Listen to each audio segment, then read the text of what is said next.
Ils étaient du genre gothique. C'est des gens qui vont avoir un malaise de vivre, qui peuvent être rejetés de la société. Ils voulaient tout simplement fuir. Le véhicule dans lequel ils prenaient place n'était pas assez spacieux pour le groupe. Ils avaient besoin de quelque chose de plus gros. La famille Lilith possédait une fourgonnette spacieuse. Cette rencontre allait changer toutes ses vies, à jamais. Ce fut un crime tellement horrible. Ce jour-là, une frontière a été franchie. Le monde est parfois mené par des forces démoniaques.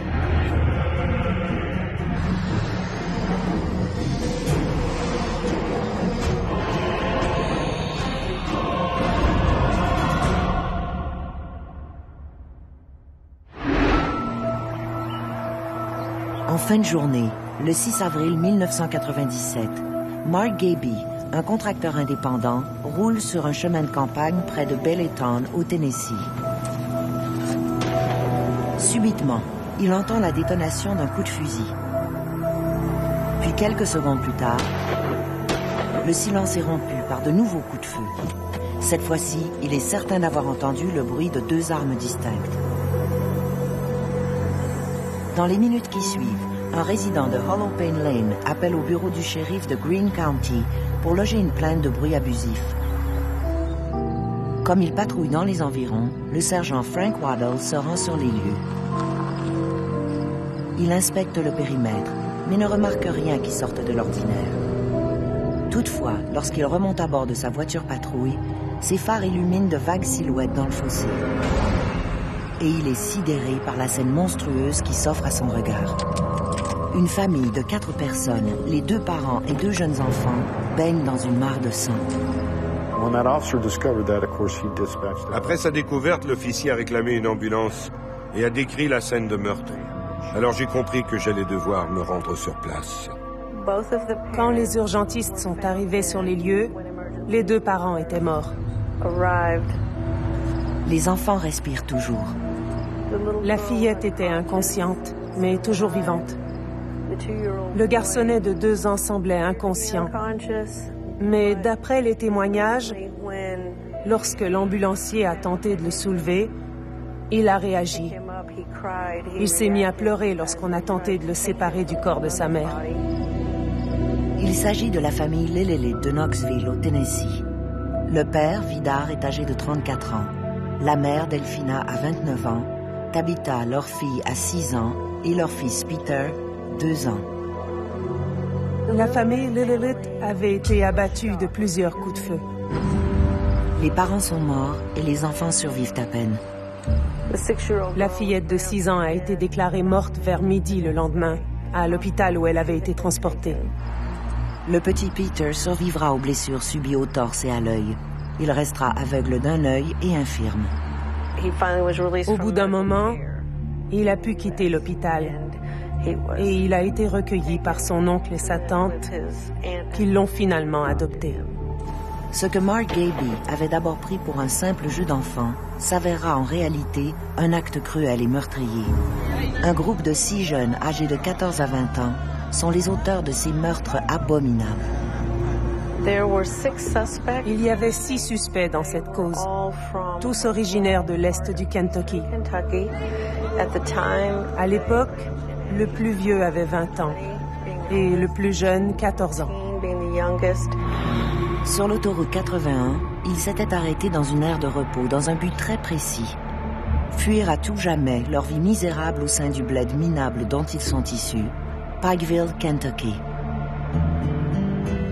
Pikeville est le siège de Pike County et avec sa population de 6 905 habitants, elle est la 4e ville en importance du Kentucky. Reconnue pour son festival annuel Hillbillies Days, une célébration culturelle typiquement appalachienne qui met l'accent sur le stéréotype du pecno local, le hillbilly. Pikeville et son festival annuel n'arriveront pas à séduire et retenir plus longtemps ce groupe de 6 déserteurs dont le leader est Natasha Cornett, 18 ans. En ce qui a trait à Natasha Cornett, je crois que son histoire en était une de désespoir. Natasha Cornett voit le jour dans un milieu rural défavorisé du Kentucky. Natasha est née le 26 janvier 1979 à l'hôpital près d'ici. Elle avait vécu une enfance assez difficile. Bébé, Natasha a une anomalie cardiaque congénitale pour laquelle elle subira une intervention chirurgicale dès l'âge de 16 mois. Son père était Roger Burgess. Moi, j'étais mariée à Edward Wallen à l'époque. L'union est vouée à l'échec dès le départ. Et Madonna se console dans les bras réconfortants d'un autre homme, Roger Burgess, un policier local, le père biologique de Natasha. Lorsque j'ai découvert que j'étais enceinte, Roger l'a renié. Rapidement, le mariage des Wallen se fissure. Madonna devient mère monoparentale et habite une maison mobile en périphérie de Pikeville, sur Pike Floyd Hollow. Natasha ne se sent pas aimée. Elle croyait que Ed était son père. Puis, lorsqu'elle a commencé l'école, je lui ai tout dit. Parce que je savais que tout le monde connaissait la vérité et que j'avais peur que les autres enfants ne lui parlent de ça. Alors, je l'ai fait asseoir et je lui ai dit du mieux que je pouvais. C'est pas comme si c'est quelqu'un qui était pas dans l'environnement, c'est quelqu'un qu'elle connaissait, qui habitait dans la même ville et qui a simplement refusé de la reconnaître. Donc ça ne peut qu'avoir ajouté à son sentiment d'abandon et de rejet. C'est comme si, c'est ce que je crois, ça avait brisé quelque chose. Natasha est une fillette abusée physiquement. Elle vivait une relation de nature difficile avec sa mère. Beaucoup d'abus de nature verbale ou émotive, comme elle l'a décrit. Même des altercations physiques à certains moments.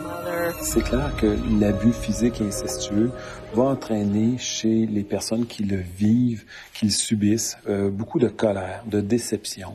Surtout si c'est des personnes proches qui font subir ces mauvais traitements-là. On perd confiance en l'autorité, on perd confiance dans la société. Et le désir de se venger, même s'il n'est pas conscient, reste présent. Dans le contexte de ce mauvais drame familial, pas étonnant que Natasha soit devenue une adolescente marginale.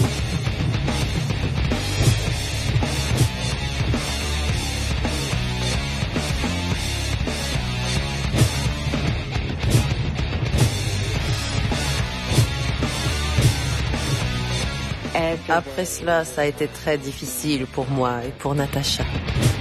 À cause de son look exagérément gothique et de ses comportements étranges, ses compagnons de classe la traitent de bizarroïde, de freak. En 7e année, Natasha perd beaucoup de poids, en très peu de temps. Elle a perdu 30 livres en 1 mois. Elle avait cessé de manger. Alors je l'ai amenée voir le médecin et il m'a regardé et m'a dit « C'est au-delà de mon expertise. Je vais devoir l'envoyer à Lexington. » Là-bas, Natasha est vue par une spécialiste en anorexie qui suspecte chez sa patiente un trouble bipolaire. Elle suggère un séjour à l'hôpital psychiatrique, mais Natasha est réticente à cette idée.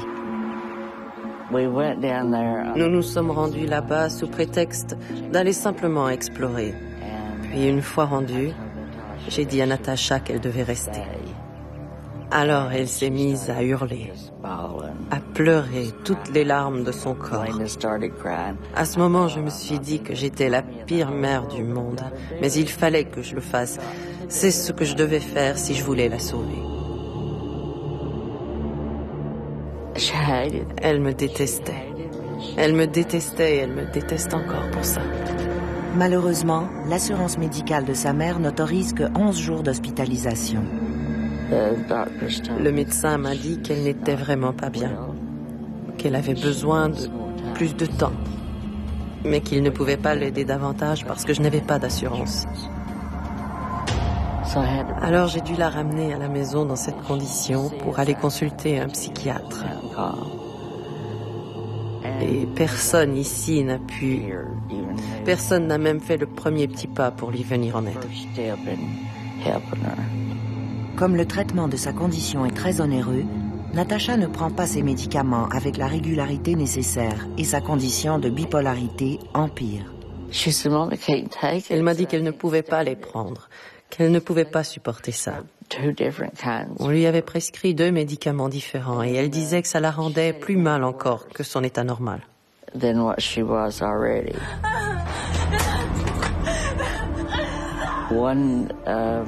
Un médecin qui, je crois, avait compris son état m'a dit « Madonna, elle a besoin d'être dans un environnement structuré. » Cette jeune adolescente-là avait pas de cadre, avait pas rien pour s'identifier, avait pas de balise.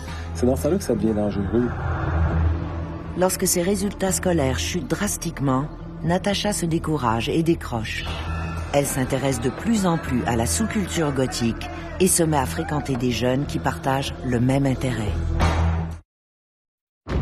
En avril 1997, une famille de 4 personnes est retrouvée assassinée en bordure d'une route isolée. On croit que le meurtre a été commis par un groupe de 6 jeunes adolescents marginaux en cavale, menés par une certaine Natasha Cornett. C'est quelqu'un qui semble être extrêmement déçu de la réalité, déçu de la société, déçu de son entourage. Et c'est souvent des gens qui vont prendre des voies parallèles. C'est des gens qui peuvent choquer, qui peuvent provoquer. Donc on n'est pas surpris que ces personnes-là puissent devenir plutôt marginales et avoir l'impression qu'ils ont quelque chose de mal en dedans d'eux. Malgré son désordre alimentaire et son trouble bipolaire, Natasha abuse de l'alcool et des drogues. Marijuana, LSD, PCP, ecstasy. Elle n'en devient que plus rebelle. Et comme si cela n'était pas suffisant, elle-même et sa bande d'insoumis pataugent dans l'occultisme. Elle adorait les cartes du tarot. Elle prédisait l'avenir de tout le monde, même le sien. Et elle adorait aussi la planche de Ouija.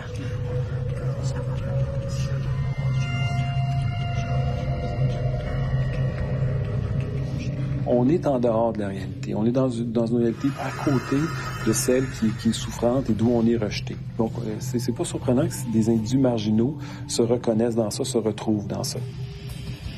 Les activités occultes de Natasha apparaissent exagérées.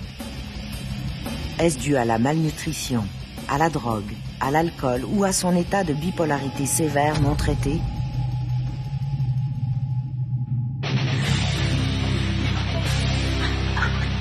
À l'âge de 17 ans, Natasha décide de prendre un nouveau départ. Elle épouse son ami de longue date, Stephen Cornett. Le mariage était, je crois, d'un type qu'on appelle gothique. Le mariage a été vraiment très court. Malheureusement, le mariage ne durera que 6 mois. Stephen l'a quitté. Il a fait le tour de la maison pour ramasser ses vêtements, puis il l'a laissé là. Elle ne l'a jamais revu.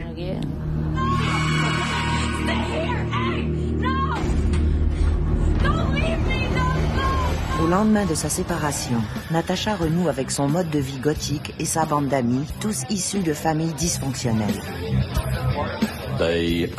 Ça incluait Joe Reisner, Crystal Sturgill, Dean Mullins, Carrie Nowell et Jason Bryant. Tous fréquentaient la même école et formaient un groupe serré. Si l'un faisait quelque chose, ils faisaient tous la même chose. Ils se tenaient ensemble et se protégeaient les uns les autres. Les membres du groupe, composés d'adolescents et de jeunes adultes, sont habitués de frayer avec l'abandon, l'abus physique, sexuel ou psychologique. Tous les 6 avaient une histoire assez triste, plutôt troublante. En plus d'avoir à assumer leur identité gothique, les jeunes malheureux se sont engagés dans les voies de l'occultisme, du satanisme, du vampirisme et de l'automutilation. Il y a eu des allégations à l'effet qu'ils buvaient mutuellement leur sang. Ce genre de truc. Il s'agissait d'automutilation. Ils s'infligeaient des coupures et buvaient le sang des uns et des autres. D'après Natasha, tout ça était fait dans le but de donner davantage de pouvoir aux démons, de manière à ce qu'elles puissent utiliser ce pouvoir pour poser différentes actions. Je crois sans l'ombre d'un doute qu'aucun d'eux ne peut prétendre ne jamais avoir été impliqué dans un rite satanique. Natasha est convaincue qu'elle est la fille du diable. Éplé à l'envers, Natasha fait A Satan. A-H-S-A-T-A-N. Et Natasha avait adopté ça comme une sorte d'étendard de sa personnalité. Éplé à l'envers, mon nom est A Satan. Et elle écrivait ça fréquemment à divers endroits. Il y a un endroit que j'ai appelé le tunnel, où nous avons trouvé divers symboles sataniques, incluant une inscription qui disait « L'enfer est pour les enfants » et qui était signée « À Satan, Natasha ». Le fait que son nom à l'envers signifie Satan, pour elle, ça a un sens bien précis. La colère qu'elle a en dedans, elle l'attribue à Satan.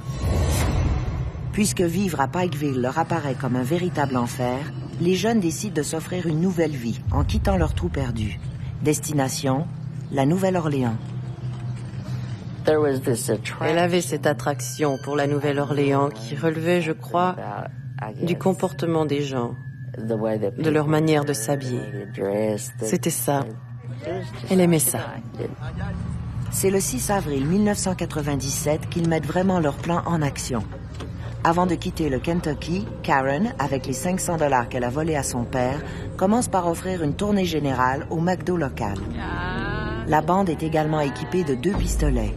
Le premier a été volé au père de Karen par Jason Bryant, qui l'a subtilisé dans son armoire d'armes à feu. Le second provient d'un copain de Mullins. Et pourquoi des armes à feu? Parce que les jeunes estiment que la petite Chevrolet Citation, volée à la mère de Joe Reisner, est trop étroite pour les mener tous les 6 jusqu'en Louisiane. Natasha et tous les autres étaient dans une petite Chevrolet Citation qui appartenait à la mère de Joe Reisner. Le véhicule où ils se trouvaient n'était pas assez spacieux pour accommoder toute la bande. Ils étaient assez au maximum. Même s'ils n'avaient été que 4 dans la voiture, ils auraient été assez. Imaginez pour se rendre à la Nouvelle-Orléans. Ils avaient besoin de quelque chose de plus gros. Leur plan consiste à s'emparer d'un véhicule plus spacieux en menaçant le propriétaire avec leurs pistolets. Les 6 ados du Kentucky ont emprunté l'autoroute 81. Et ils se sont dirigés vers Knoxville, qui était le lieu de résidence de la famille Lilith. Ils se sont arrêtés à une halte routière de l'autoroute 81, un peu à l'est de Greenville. Et la chance leur sourit. Une belle fourgonnette spacieuse y est stationnée. Le plan du vol de voiture est donc mis en œuvre. Joe Reisner et Natasha sont tombés d'accord sur le fait qu'il fallait s'emparer de la fourgonnette. Ils ont improvisé un plan pour voler le véhicule. La jeune famille, à qui appartient la fourgonnette, sort alors des toilettes.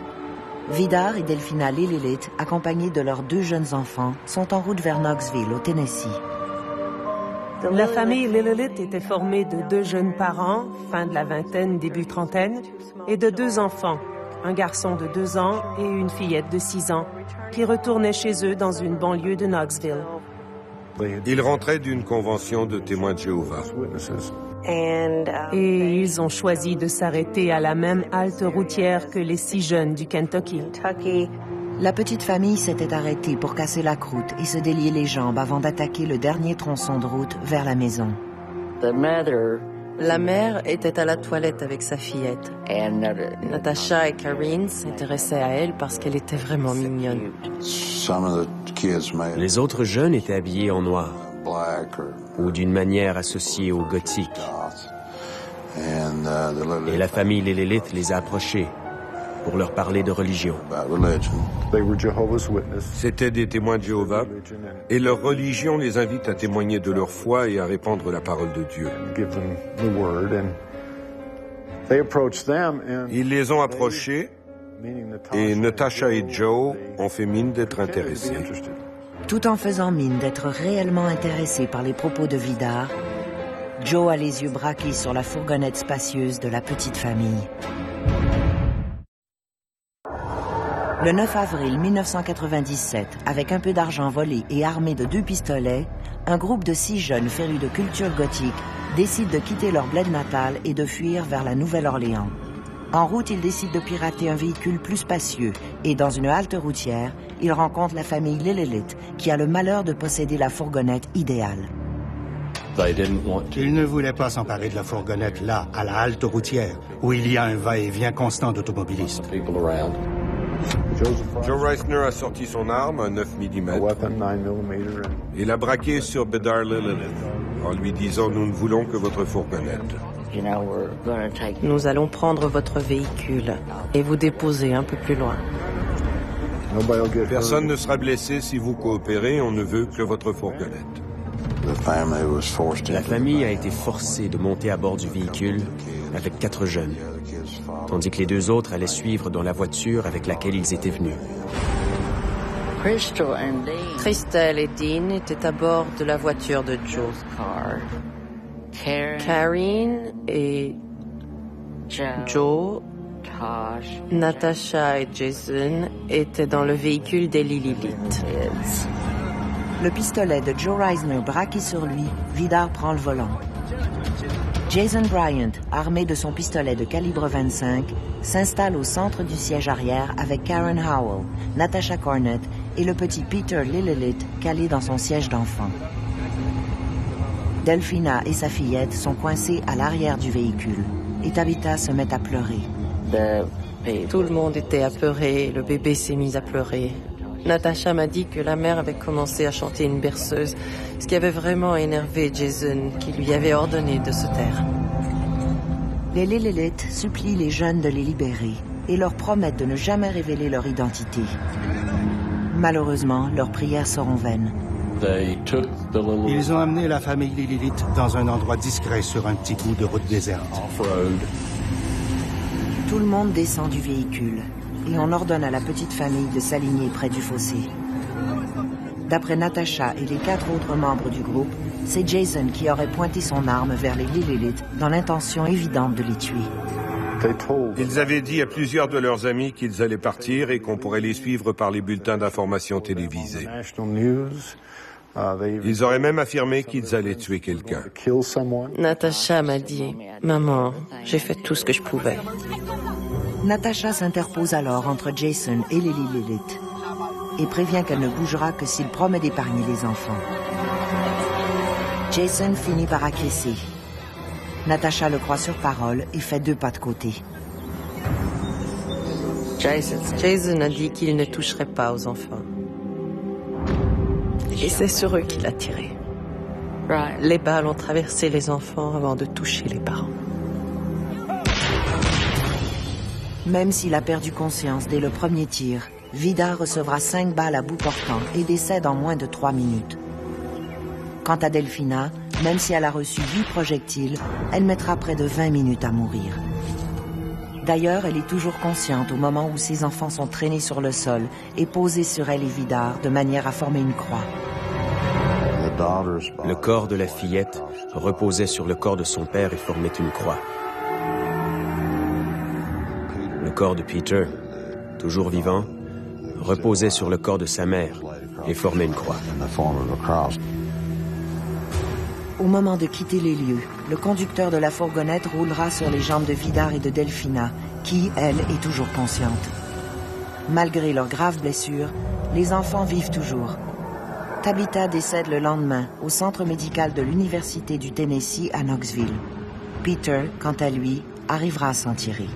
Peter Lillelith, le jeune fils, a survécu à la tuerie. Touché à la tête, il avait perdu un œil et subi des dommages au cerveau qui ont entraîné des problèmes de motricité. Mais il a survécu et a été élevé par des gens de la famille. Et nous vous demandons maintenant de prier pour mon neveu Peter, qui représente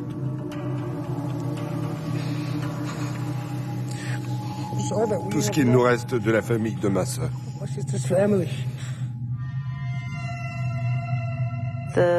La famille Lillelith a été tuée pour leur auto. Leur argument, c'était simplement qu'ils devaient se procurer un véhicule. On n'est absolument pas obligé de tuer des individus pour faire ça. Et on n'est surtout pas obligé de les tuer de la façon dont ça s'est fait. Encore aujourd'hui, l'identité du vrai meurtrier de la famille Lillelith demeure ambiguë. Pourtant, bien que leur doigt n'ait jamais touché à la gâchette du pistolet, il est évident que tous sont complices du massacre. Leur seule présence au sein du groupe les rend complices. La famille a été assassinée et les 6 ados avaient fui à bord de la fourgonnette, en abandonnant leur voiture sur la scène du crime. La voiture était enregistrée au nom de la mère de Joseph Reisner. Nous l'avons contactée directement depuis la scène du crime et elle nous a dit que son fils était parti avec sa voiture mais sans sa permission. À cause de leur négligence, les autorités policières arriveront à les retracer très facilement. C'était vraiment un plan lamentable. Ils n'avaient aucune chance de s'en sortir à bord d'un véhicule volé. C'est des gens qui ne mesurent pas la difficulté, la complexité de se trouver une voiture. Pour eux, c'est simplement, on va trouver une voiture, on va s'emparer d'une voiture, on va se trouver de l'argent. C'est des gens qui sont une espèce de pensée magique et de fuite en avant. Certains indices qu'ils avaient laissés dans leur voiture identifiaient clairement certains d'entre eux. Et il est clair qu'ils allaient être retrouvés rapidement. En fin d'après-midi, le 6 avril 1997, les 6 jeunes quittent le Holopain Lane à bord de la fourgonnette des Lillelith et reprennent l'autoroute 81 en direction sud. Toutefois, à cause du meurtre abominable qu'ils viennent de commettre, ils décident de changer de destination. Croyant qu'il sera plus sécuritaire de quitter le pays, ils se dirigent vers le Mexique.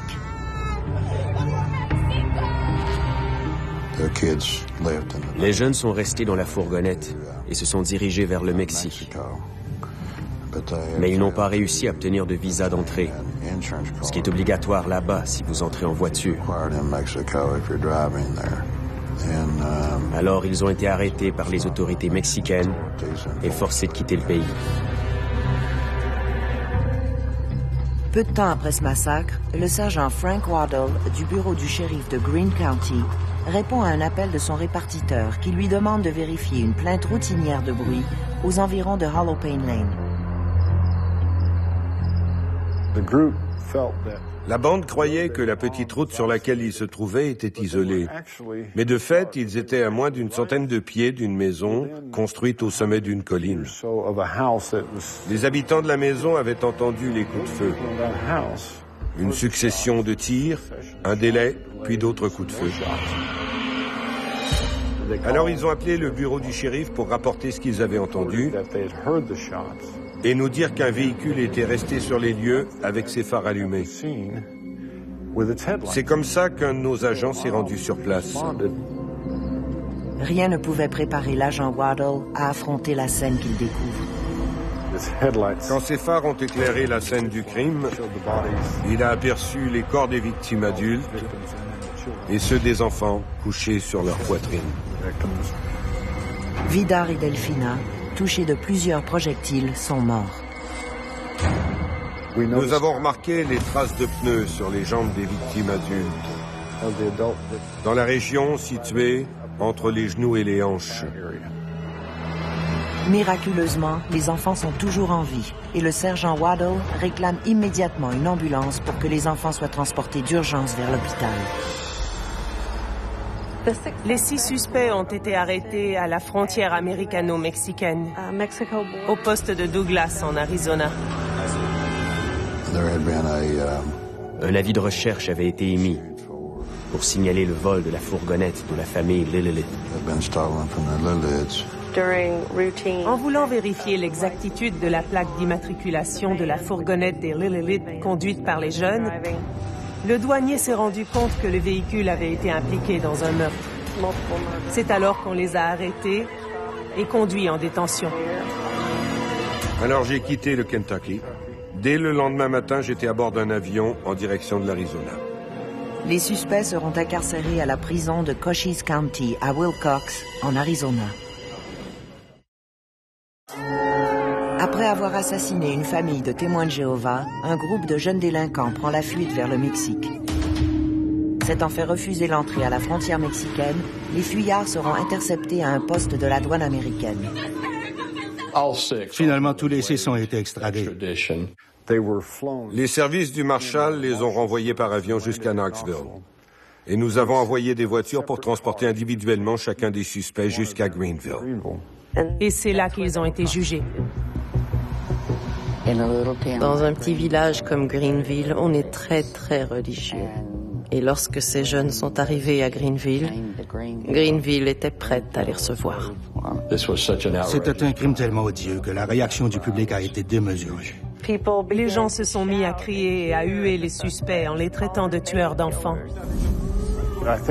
Je crois qu'on les prenait pour la réincarnation du diable.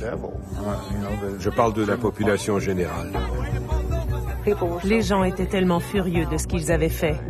Je savais que ça allait être une grosse affaire. Mais avant le procès, l'enquête. 5 membres du groupe accusent Jason Bryant d'avoir appuyé sur la gâchette. Mais ce dernier accuse plutôt Reisner et Mullins d'avoir commis ce meurtre atroce. Joseph Reisner a admis avoir fait passer la fourgonnette sur les corps. Ça, il l'a admis. Et il n'y a aucune raison de croire que ce n'est pas lui qui a tiré.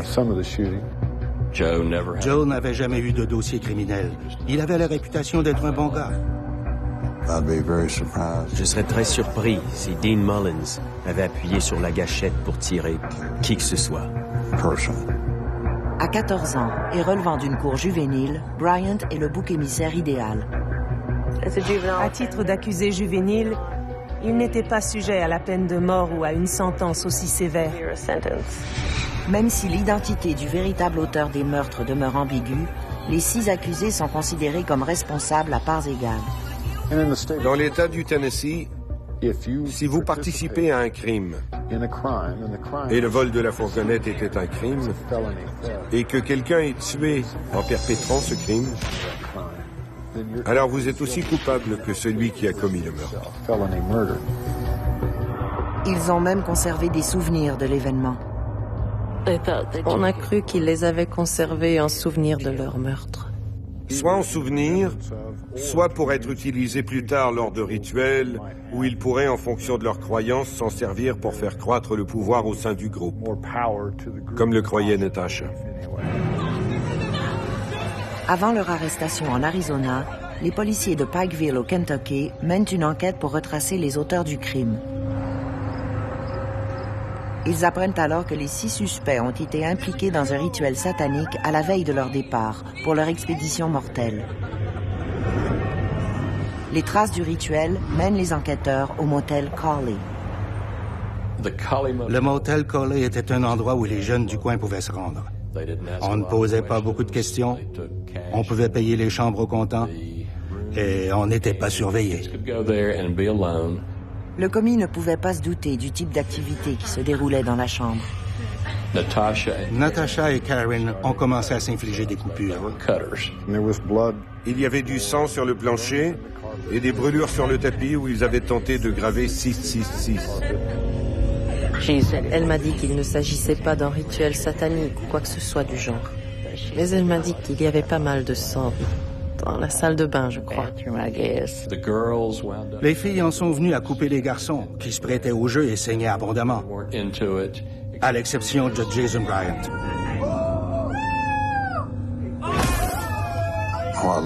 Du peu de choses que nous savons, ça peut être lié au satanisme ou peut-être pas.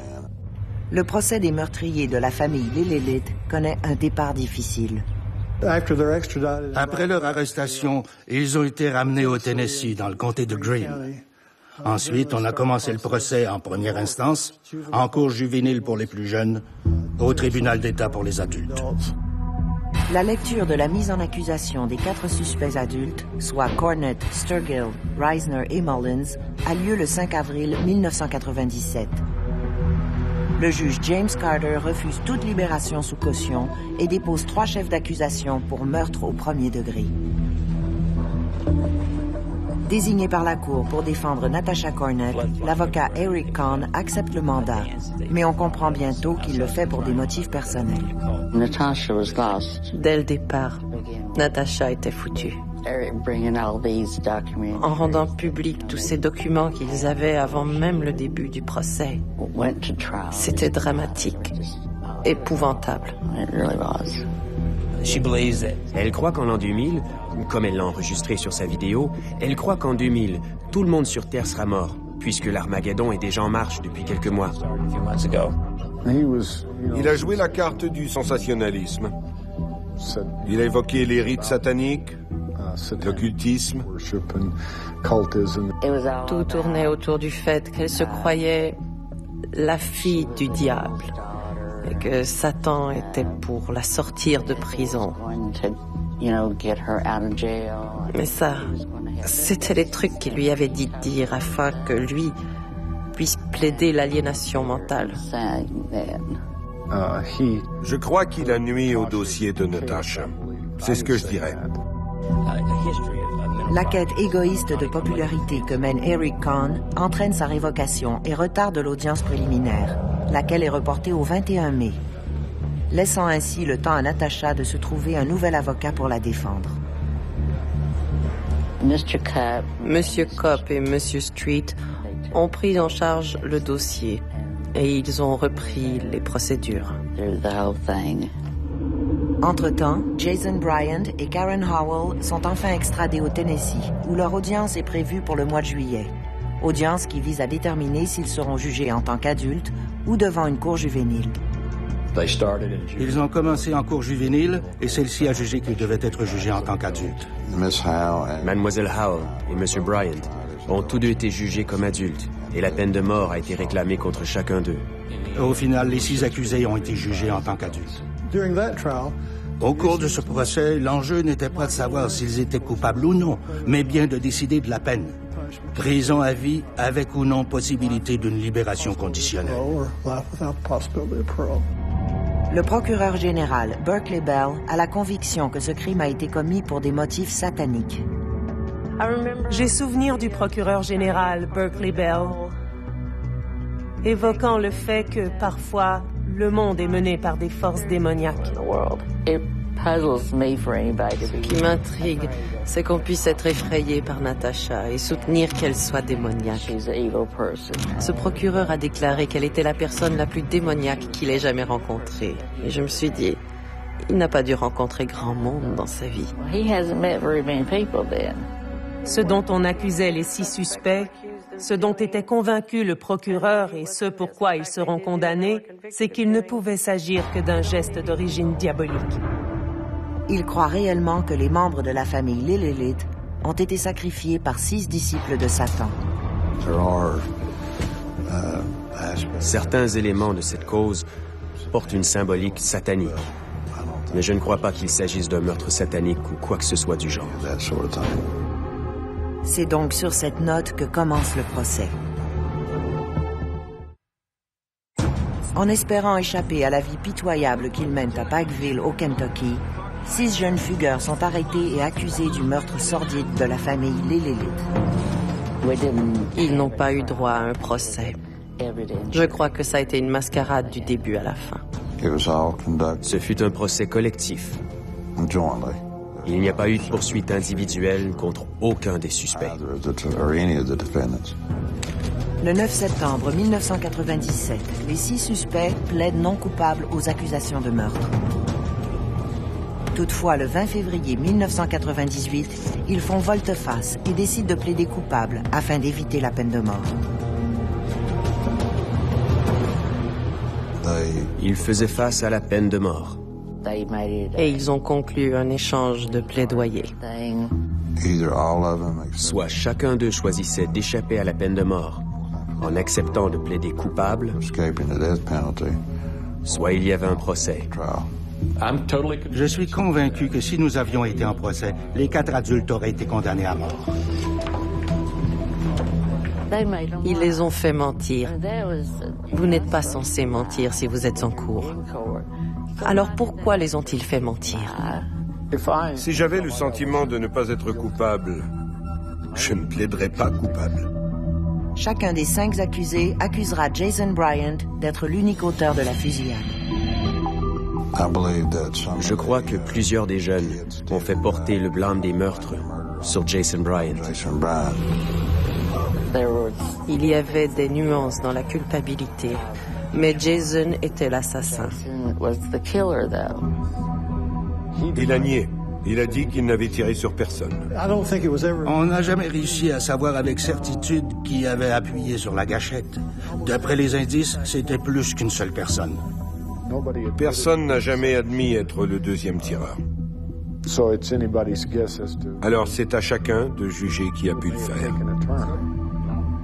Plusieurs experts témoigneront durant le procès, dont le docteur Paul Garinger, un psychologue chargé d'évaluer Jason Bryant. Il y a un psychologue qui l'avait décrit comme quelqu'un qui était plutôt dépendant, qui prend pas beaucoup d'initiatives. Il est assez évident que Natasha Cornett était la meneuse du groupe. Elle prenait beaucoup de décisions, comme où aller, quoi faire, à quel motel se retrouver, qu'est-ce qu'on va faire ce soir, et rassembler la bande de jeunes ensemble. Elle était le Charles Manson de ce groupe. Elle contrôlait les gens au point où ils étaient prêts à tuer pour elle. Un autre expert, le docteur Cleland Blake, pathologiste médico-légal, estimera que les tirs, disposés en triangles équilatéraux parfaits sur les corps, confirment le caractère satanique des meurtres. Le médecin légiste a analysé les impacts de balles et il formait un triangle équilatéral parfait. Je veux dire, c'était presque trop parfait. Je ne pourrais pas expliquer comment on peut tirer sur deux corps différents et obtenir deux motifs aussi parfaits. Si vous assemblez ces motifs sur un ordinateur, ça forme un pentagramme. À l'issue du procès, en mars 1998, le juge James E. Beckner jugera chacun des 6 accusés coupables de meurtre au premier degré et de tentative de meurtre, et les condamnera tous à la prison à vie sans possibilité de libération conditionnelle. Lorsqu'on nous a donné la possibilité de plaider coupable en échange de voir l'État retirer sa demande de sentence de peine de mort, nous savions déjà quel serait le verdict. Les adultes comme les juvéniles ont reçu chacun 3 sentences consécutives d'emprisonnement à vie, sans possibilité de libération conditionnelle, soit une par victime. Avec en plus 40 ans d'emprisonnement pour la tentative aggravée de meurtre sur Peter, lequel avait survécu. En somme, ils ont tous reçu une sentence égale et ils seront tous en prison pour le reste de leur vie. De plus, pour chaque chef d'accusation, ils recevront des peines supplémentaires de 25 ans pour enlèvement à main armée, de 12 ans pour enlèvement et de 4 ans pour vol. Le juge a spécifié que ces sentences devaient être purgées consécutivement, de sorte que, cumulativement, le terme d'emprisonnement dépasse l'espérance de vie de tout être humain. Ils vont donc passer le reste de leur vie en prison. J'ai déjà dit, en comparant le cas avec une adoption, chacun d'eux a adopté le crime et lui a donné son nom. Et je crois que c'est le cas. Aujourd'hui, Cornett, Howell, Sturgill, Reiser, Mullins et Bryant sont tous détenus dans les prisons du service correctionnel de l'État du Tennessee. Vous savez, fuir, ce n'est pas vraiment partir. Pourtant, elle croyait que c'était ce qui allait arriver. Je suis certaine qu'elle ne soupçonnait pas que ça se terminerait comme ça. Ce jour-là, une frontière a été franchie. Une frontière entre la vie et la mort pour la famille des Lillelith. Une frontière entre une vie de liberté et une vie en prison pour 6 jeunes adolescents. Prisonniers d'une enfance marquée par l'abus et l'inceste, 6 jeunes connaîtront une gloire éphémère en commettant un meurtre monstrueux. Du coup, la prison virtuelle de leur vie malheureuse au Kentucky les mènera à vivre la totalité de leur vie adulte derrière les barreaux d'acier bien réels d'une geôle du Tennessee. C'est terrible de dire que votre enfant reçoit une sentence de prison à vie avant même d'avoir commencé à vivre. Assurez-vous de traiter vos enfants de manière à ce qu'ils acquièrent du jugement et un sens des valeurs dans la vie. Je crois qu'ils étaient tous en transe, sous l'influence de Satan, et qu'ils ne savaient plus distinguer le bien du mal. Je demeure convaincu que c'était la seule sentence à appliquer pour le crime qu'ils ont commis. C'était probablement la meilleure sentence. Je sais que plusieurs ne seront pas d'accord, mais la peine de mort aurait été trop douce pour eux.